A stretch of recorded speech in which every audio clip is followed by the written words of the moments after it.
welcome back to God Stories. This is the channel where I share stories about amazing things that God has done in my life and other people's lives. This is episode 2, and I'm Eric Striegel. This story goes back to college at the Florida State University. I was a sophomore in college, and I was living in the dorm. And as you may know, if you've ever been to college or you've ever lived in a dorm, you know that you get sick easily. And this story is about a moment of suffering that I went through in my life that taught me some things about who God is and where God is. Ultimately, during the story, I began to question a lot of things about God and question my beliefs about God. So back up to my sophomore year of college. I was a fairly new Christian. I became a Christian when I was a senior in high school, when I accepted Christ and started following Him. But as a sophomore in college, one day I woke up and poured my giant bowl of Lucky Charms like normal, and I scarfed the whole thing down, and minutes afterward I felt, sorry, the bugs are nuts right now. It's been raining in southern Arizona, and I think every single bug came out to join our video this morning. Anyway, so I finished this big gigantic bowl of Lucky Charms, and immediately afterward I felt my stomach was just churning and just rumbling and just feeling nausea, and I felt terrible. But I thought, okay, well, maybe I shouldn't eat that much Lucky Charms the next time. And so I went about my day and get to lunchtime, still wasn't hungry, was just feeling gross, nauseated, and thought I am probably coming down with something, probably just stomach flu or some type of bug. And the rest of the day went on, and I just felt worse and worse, just so nauseous, just so miserable, and went to bed thinking, gosh, if I could just make it through the night, I'll be better in the morning. And I woke up the next morning, guess what? Same thing. Couldn't eat, felt just so much nausea and pain in my stomach. I didn't have a fever or felt sickness or cold or anything like that. Just this nausea. And I go about my day and I think, okay, if I make it through today, the next day, surely I'll be feeling better. The next day I woke up and felt even worse and just started questioning, thinking maybe I should probably get this checked out. This doesn't seem right. I was taking some, like over-the-counter stuff, like I think my roommate had some Pepto-Bismol, which was just the most disgusting taste at that time when I was feeling nausea. So anyway, that third day, I decided to go to the school clinic. Went to the clinic, and I talked to the doctor there. Of course, they did just the normal questioning and found out that nothing was wrong except for my nausea, and they prescribed me some nausea medication and said, give it some rest and you should be feeling better in a couple days.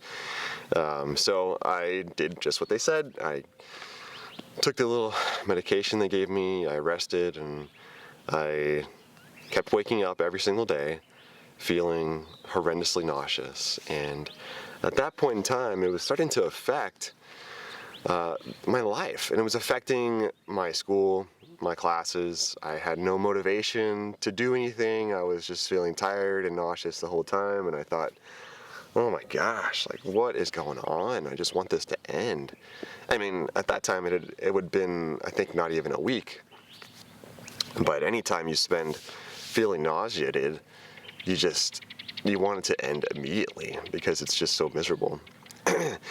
So I think the next weekend or something was Easter weekend. I went home for the weekend and told my parents about it. They brought me to the urgent care. Sorry, these bugs are driving me crazy. Anyway, so I get to urgent care. They do the same thing. They do kind of their screening and get to know me a little bit and kind of recommend some new medication to try as kind of an experiment and see if it works type of thing. And they gave me some referrals so that way when I went back to college, I could go to a specialist and get my intestines checked out and all my organs and do an ultrasound and see if there's something going on. So I do all that. I go back to school. The medication they prescribed didn't change a thing. I felt exactly the same. Every single day I'd wake up and feel just like I wanted to just puke my guts out.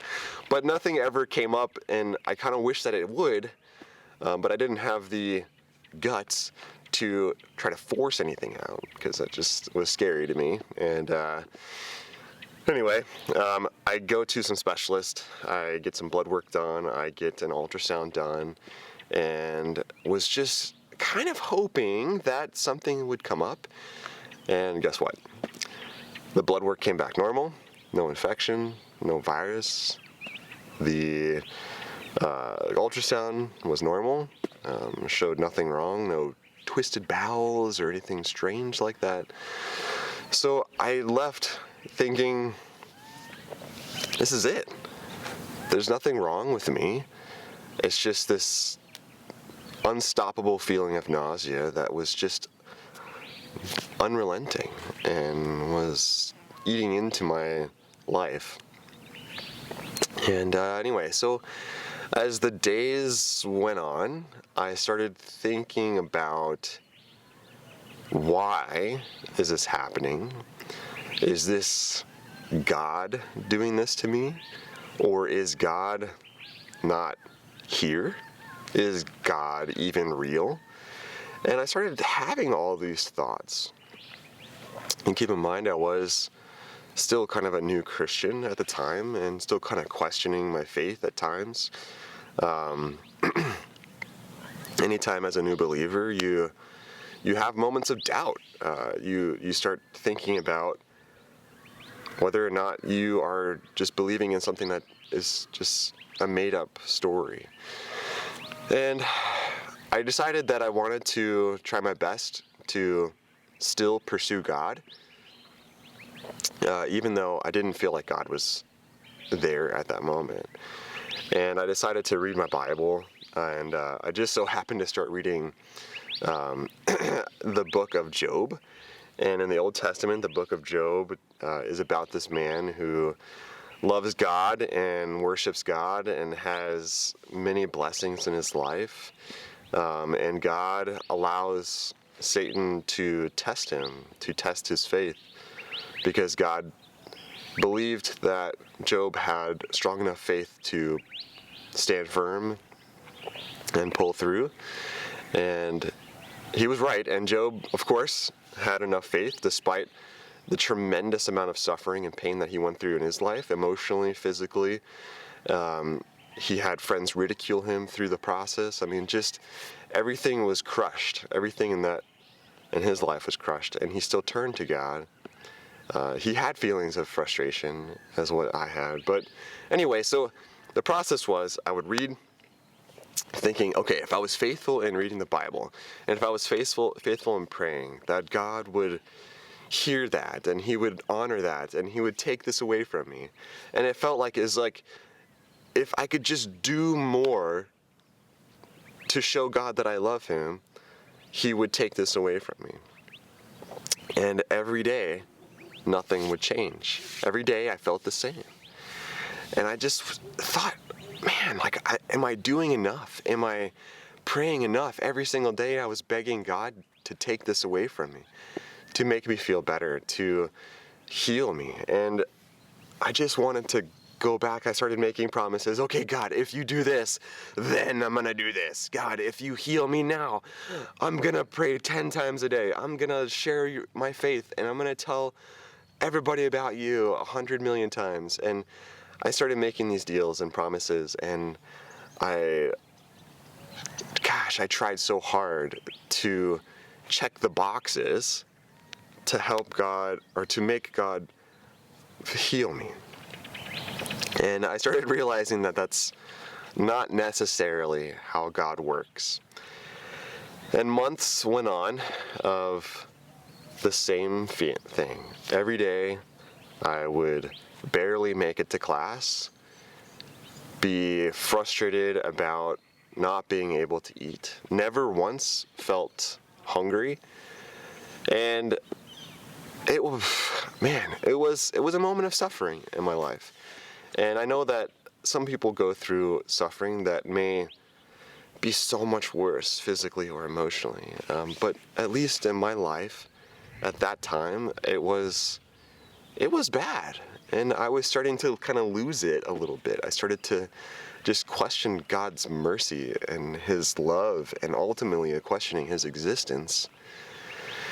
Until one day, I was on the greatest thinking place, if you know what I mean.